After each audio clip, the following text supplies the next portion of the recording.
The wind howled across the steppes, sweeping dust over a world few outsiders dared to understand. Out here, in the vast, unforgiving grasslands of Central Asia, survival meant mastering hardship. Men and horses lived as one, their lives stitched together by leather straps, fermented milk, and a harsh code of honor. Among these nomadic tribes, loyalty was fragile, betrayal frequent, and revenge often measured in generations. It was not a place for the faint-hearted, but it was the birthplace of the most explosive empire the world had ever seen. Temujin was born into chaos. His father, a tribal chieftain, was poisoned by rivals when Temujin was just a boy. His family was cast out, left to scavenge roots and rodents to survive. But hardship forged resolve. As he grew, Temujin learned how to command not just men but fear. He forged alliances with ruthless precision, not through birthright, but by rewarding loyalty and crushing disobedience. His word became law. When he eventually took the name Genghis Khan, universal ruler, it wasn't just a title. It was a declaration of war on the old world. The Mongol world was fragmented, a mosaic of clans and khans who raided each other more than they traded. Temujin understood that unity, if achieved, would be a weapon no rival could withstand. But he didn't charm his way into control, he took it. Rivals were not merely defeated, they were obliterated. Entire families were executed to prevent future vengeance. He restructured tribal identities into a merit-based military hierarchy. Men were placed in units of 10, 100, 1,000, and 10,000. Loyalty to tribe was replaced by loyalty to Khan. His genius wasn't just in brutality. He saw the power of belief. To his men, he was divinely chosen. A leader touched by the eternal blue sky, destined to rule. He spread this belief like wildfire through propaganda, ceremony, and stunning displays of power. Temujin's rise wasn't just a political shift, it was a psychological revolution. Even nature seemed to side with him. The Mongols' deep knowledge of the land let them live where others starved, ride where others stumbled. They drank the blood of their horses in times of need, survived on dried curd and mare's milk. Their mobility was unmatched. While enemy armies moved in weeks, the Mongols moved in days. But unity didn't mean peace. Once he had the tribes under his thumb, Genghis Khan turned his attention outward, and the world trembled. In 1206, at the age of 44, Temujin was crowned Genghis Khan in a great Kurultai, or council, of Mongol nobles. That day marked the end of centuries of intertribal bloodshed and the beginning of something monstrous. A war engine had been born, one fueled by vengeance, discipline, and unyielding ambition. The known world, from the shores of the Pacific to the gates of Europe, lay within reach. And Genghis Khan intended to grasp it. He started with the Jin dynasty in northern China. Their cities were rich, their walls thick, but their spirit was soft. The Mongols besieged them with unfamiliar brutality, using captured engineers to build siege towers, catapults, even flinging plague-ridden corpses over walls. No tactic was too cruel, no target too sacred. Genghis Khan was not content with conquest. He demanded annihilation of resistance and total submission. Yet he also offered a way out: surrender and live under Mongol protection, or resist and vanish. Many chose wisely. Those who didn't were reduced to ashes. It was a terrifyingly effective strategy. Meanwhile, Temujin remained a leader in motion, riding with his troops, sharing their hardships, demanding from himself what he demanded from them. Stories spread of him personally executing traitors and rewarding shepherd boys who proved their loyalty. He built his empire not just with blood and arrows, but with a code, a brutal yet clear system where loyalty was gold, and treachery brought death. By the time he turned his eyes westward, the steppes had become an empire. His warriors, once rival raiders, were now a cohesive force unmatched in discipline and cruelty. Genghis Khan had done the impossible. He had turned a fractured land of squabbling tribes into a unified war machine. The world beyond the mountains had no idea what was coming. The Mongol army didn't march, it thundered. Across deserts, mountains, and snow-choked valleys, it moved with a speed and ferocity no medieval army could match. Unlike the lumbering foot soldiers of Europe or the lavishly supplied troops of China, the Mongols rode light and fast, each warrior controlling up to 5 horses. They rotated mounts to conserve strength, sometimes covering over 100 miles a day. They carried dried meat, fermented mare's milk, and the barest essentials. Speed was not an advantage. It was their religion. Their main weapons? Simplicity and deadliness. The Mongol composite bow, crafted from wood, horn, and sinew, could pierce armor at over 300 yards. Riders could shoot in full gallop, swiveling in the saddle to loose arrows in any direction. It wasn't just skill. It was instinct, drilled since childhood. Boys grew up in the saddle, hunting from the moment they could grip a bow. By adulthood, every man was a cavalry archer, a predator on horseback. But their deadliest asset wasn't a weapon. It was psychology. The Mongols understood fear better than any army in history. They used terror as a tool, letting it ride ahead of them like a storm.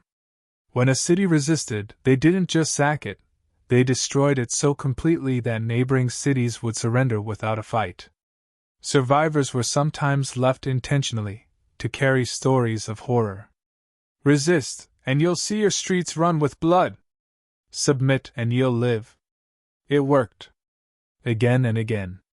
In 1219, Genghis Khan turned west toward the Khwarezmian Empire, a rich land sprawling across modern-day Iran, Turkmenistan, and Uzbekistan. It was ruled by Shah Ala ad-Din Muhammad, a man with wealth, cities, and arrogance. Genghis had tried diplomacy first, sending a caravan of Muslim merchants to trade. The Shah had them arrested, looted, and then executed. Genghis sent 3 ambassadors. One had his head shaved. The others were murdered. That sealed the Shah's fate. The Mongols came down on Khwarezm like a scythe. Cities fell one after another: Bokhara, Samarkand, Urgench. The Shah fled east, dying alone on a remote island in the Caspian Sea, hounded by an enemy who never stopped moving. The destruction was so total that even today, ruins from that campaign remain buried in sand. But the conquest wasn't chaos, it was surgical. The Mongols broke their armies into 2 muns, units of 10,000 men, which could be subdivided with perfect discipline. They attacked from multiple directions, feigned retreats to lure enemies into traps, and used smoke, noise, and timing to confuse and overwhelm. They scouted relentlessly, gathered intelligence through spies and merchants, and adapted on the fly. They could besiege fortified cities with frightening precision. Though not originally siege experts, the Mongols captured engineers from China and Persia to build mangonels, trebuchets, and early forms of gunpowder devices. At Nishapur, when a Mongol commander was killed by a stray arrow, the response was swift and merciless. Thousands were slaughtered in retaliation, the city nearly wiped off the map. But they also understood the value of submission. Cities that surrendered were spared and often absorbed into the empire. Artisans, scholars, and doctors were recruited. Blacksmiths and scribes were relocated. Only those who resisted were destroyed. The message was clear: bend the knee or break.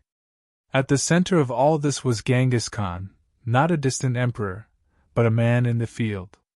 He wore plain clothes, ate the same food as his men, and held no tolerance for luxury or weakness. He listened to advisors, encouraged merit, and punished failure swiftly. If a general lost a battle through negligence, he could be executed on the spot, no matter his rank. This discipline extended to all levels. Stealing from a fellow soldier could mean death. Cowardice in battle? Same. But bravery was rewarded richly. Even common herders could rise through the ranks if they showed talent and loyalty. The army wasn't just a fighting force. It was a moving society, strict, fair, in its way, and terrifyingly effective. And it kept growing. By the mid-1220s, the Mongols had seized more land in a decade than Rome had in centuries. They had carved a corridor of destruction from Beijing to the Caspian Sea. But they were not done. Not even close. From the ashes of ruined empires, new rumors began to spread, of unstoppable horsemen, cities turned to dust, and a leader with the wrath of a god and the patience of death. The Mongols weren't just conquering land, they were rewriting the rules of war. What made them unstoppable wasn't magic. It was mobility, discipline, fear, and the cold, hard certainty that they were just getting started. The man who stood at the center of this storm was no longer just a tribal warlord. Genghis Khan had transformed into something else, part emperor, part executioner, part myth. And as his empire ballooned in size, so did the legend. But legends don't conquer cities. Men do. And Genghis Khan was never content to sit on a throne and wait for news. He rode with his army, planned every campaign with obsession, and led from the front with terrifying clarity. After the fall of the Khwarezmian Empire, he could have turned back. He could have settled into a life of ease, ruling from a capital, holding court like other emperors. But that wasn't the Mongol way. Genghis Khan didn't want comfort, he wanted conquest. And the world still had plenty left to offer. He pressed into the Caucasus, smashing through the mountain defenses of Georgia and Armenia. He tore through the lands of the Alans and Circassians, scattering their armies like leaves in the wind. In the process, he taught his sons the art of war, not just with words, but with blood. Joki, Chagatai, Ogitai, and Talyui each led divisions of the Mongol horde, learning firsthand that in their father's world, results were everything. Failure was not tolerated, even from kin.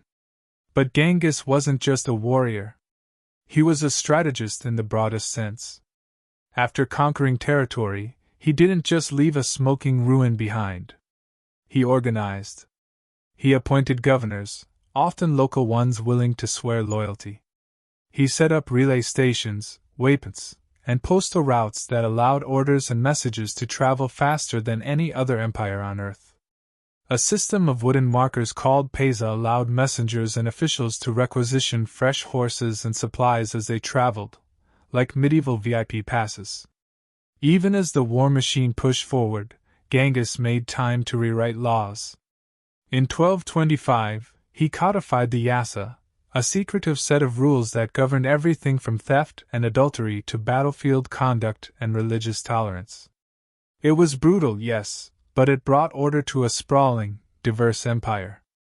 Under Mongol rule, merchants were protected, religions were tolerated, and trade routes that had once been suicide missions were now thriving highways of silk, gold, and ideas.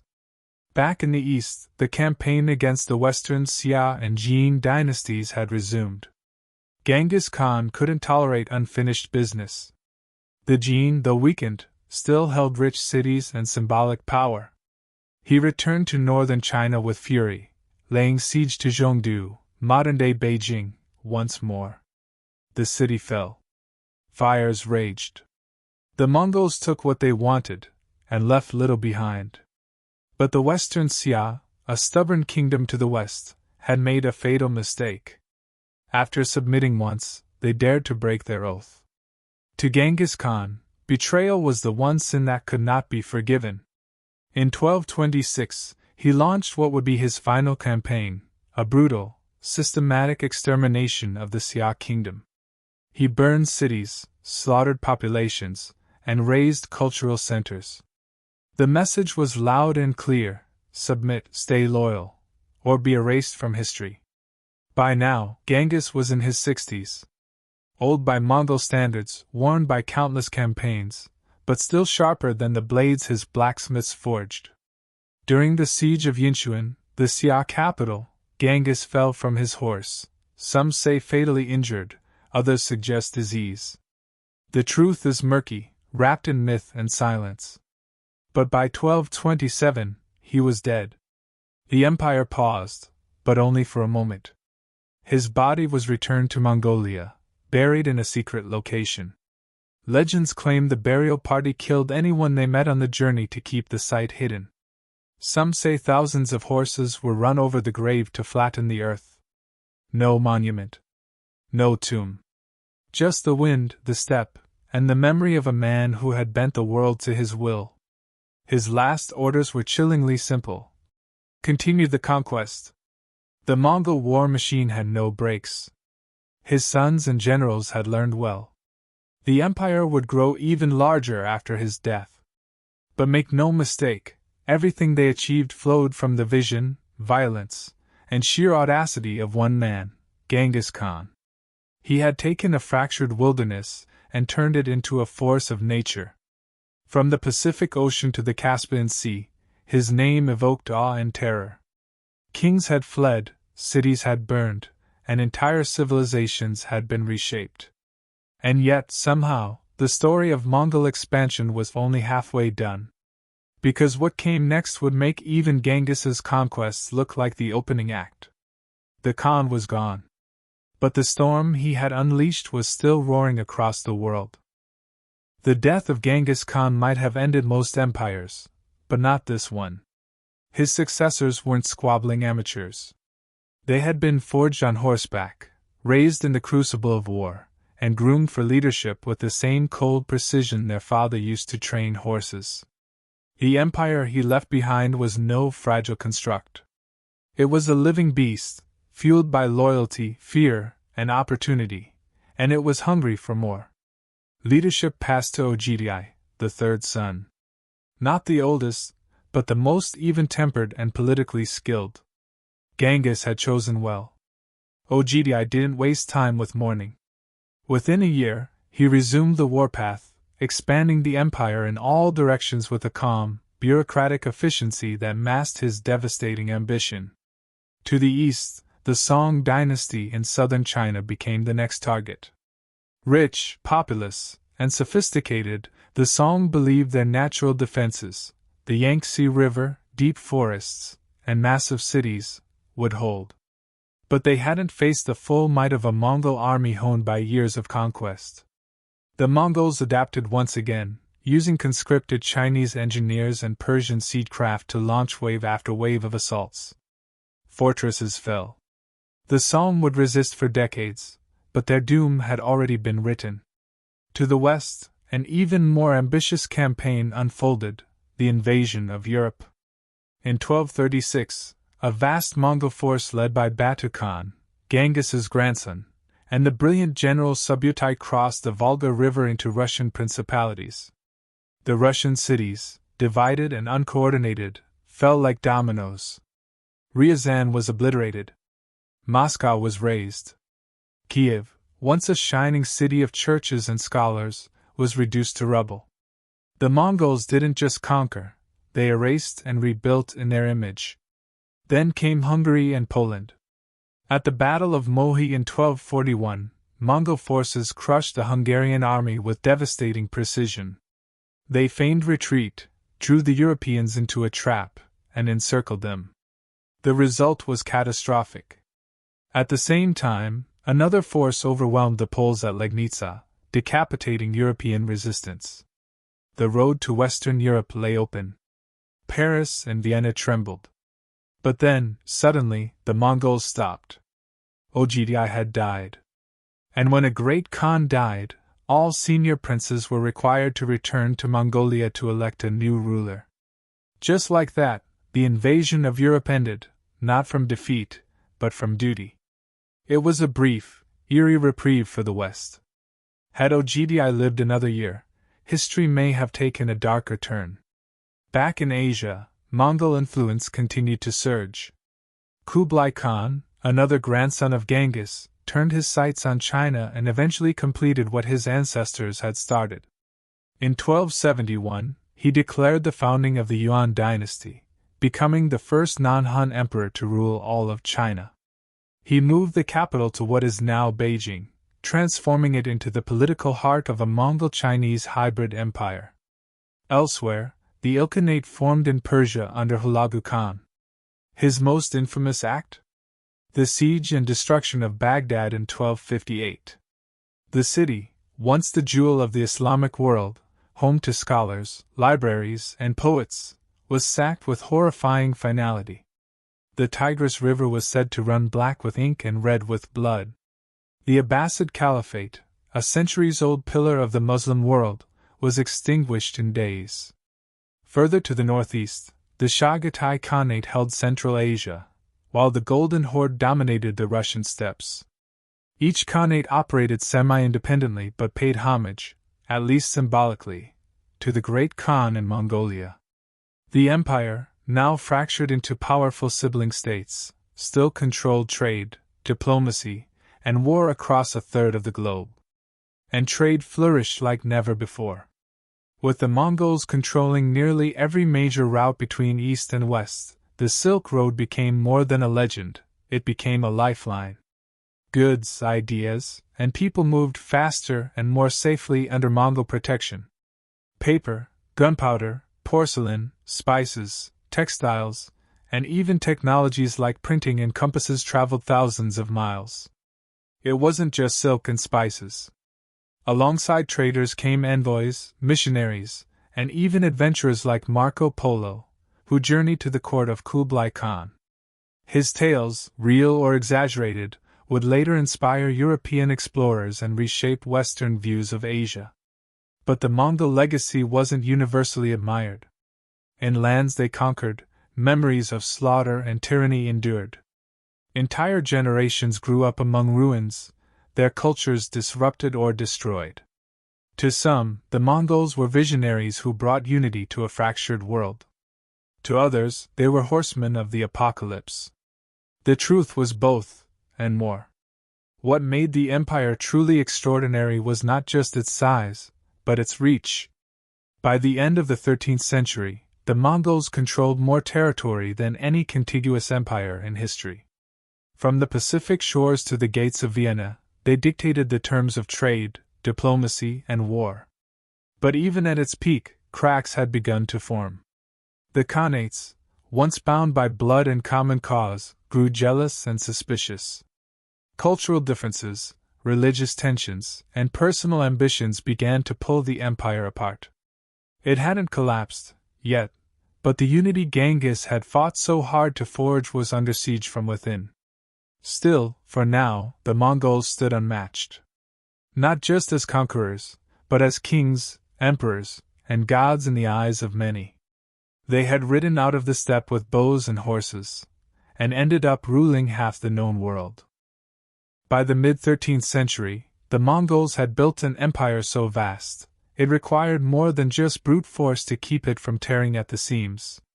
You can conquer the world with arrows, Genghis once said, but you cannot rule it with them. His successors understood this lesson well.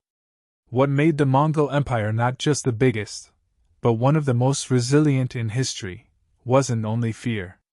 It was function. Ruling such a vast and culturally diverse territory required innovation.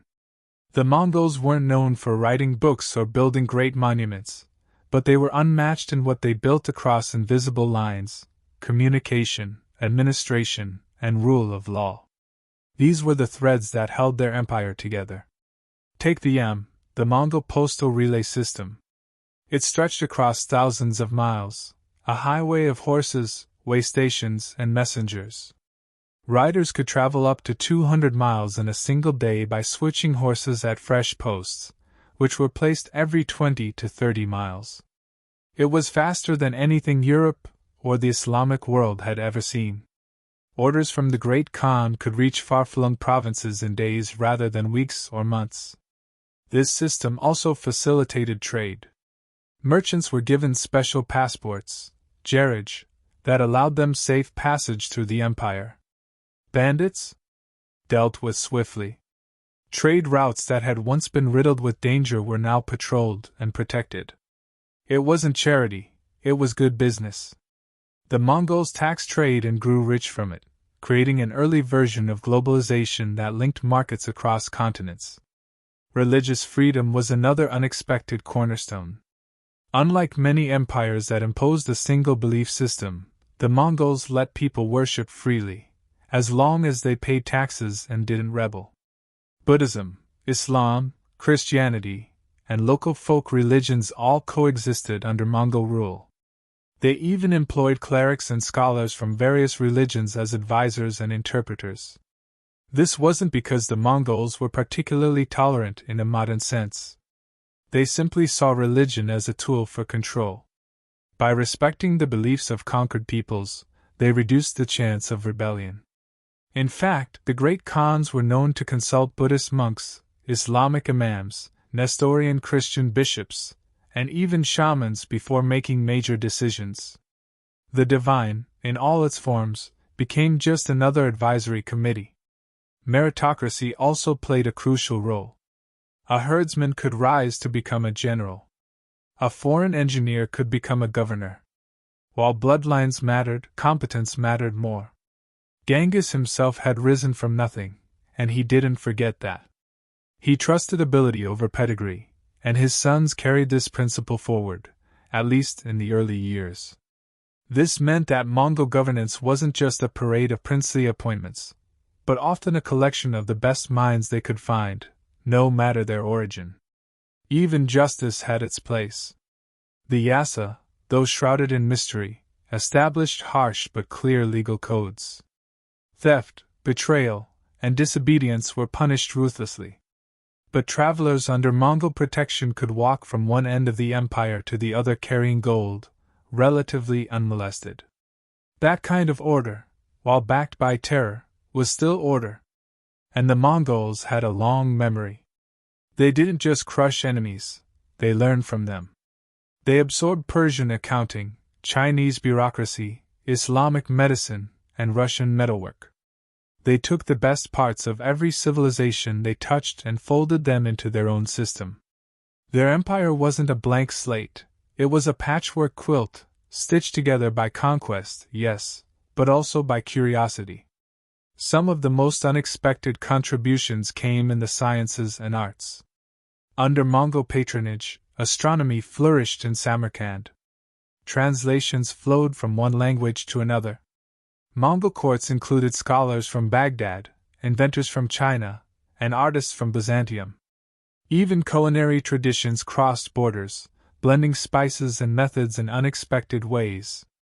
Yet it wasn't paradise. The empire remained deeply militarized, its foundations soaked in blood. Rebellions were still met with overwhelming force. Entire cities could still vanish if they defied the wrong Khan. But unlike many conquerors, the Mongols didn't just destroy, they rebuilt. And what they rebuilt often worked better than what had stood before. Their diplomacy was just as pragmatic. They sent embassies to European courts, forged alliances with merchants and religious leaders, and maintained an intricate web of spies and informants. They didn't just want control, they wanted information. And they knew how to use it. Of course, not every Khan ruled with wisdom. As generations passed, greed, indulgence, and rivalries began to seep into the empire's fabric. But in its prime, the Mongol system ran like a warhorse, disciplined, brutal, but undeniably effective. So while the image of the Mongols might be one of flaming arrows and shattered cities, the real secret of their empire was more subtle: the power to connect. Roads, laws, protection, tolerance, and ambition, all enforced by the shadow of the bow, but made sustainable by systems. No other force in the medieval world could make the desert feel like a highway or turn a hostile land into a cooperative province quite like the Mongols. They ruled not just through conquest, but through consequence. And that's what made them more than raiders. That's what made them rulers. Empires built by blood rarely fade with peace. They fracture, splinter, and roar in their dying. The Mongol Empire, vast and thunderous in its prime, was no exception. It didn't collapse in a single dramatic moment, it unraveled, thread by thread, over generations. But the echoes of its footsteps still shake the earth. By the late 13th century, the unity that Genghis Khan had carved out with sword and strategy had grown fragile. The once centralized empire had split into four major khanates: the Yuan dynasty in China, the Ilkhanate in Persia, the Chagatai Khanate in Central Asia, and the Golden Horde in Russia. Though each was Mongol-ruled, they no longer bowed to a single great Khan. Personal ambitions, religious conversions, and cultural divergence had turned blood ties into political liabilities. In China, Kublai Khan's Yuan dynasty flourished for a time, blending Mongol governance with Chinese infrastructure. But ruling the Middle Kingdom was a delicate act. Kublai became more Chinese than Mongol in many ways, embracing Confucian principles, adopting Chinese court rituals, and building a splendid capital in Khanbaliq, modern Beijing. His successors, however, lacked his balance. Corruption crept in. Peasant rebellions multiplied. The native Han population, never truly accepting foreign rule, finally rose with the Red Turban Rebellion. By 1368, the Mongols were driven out.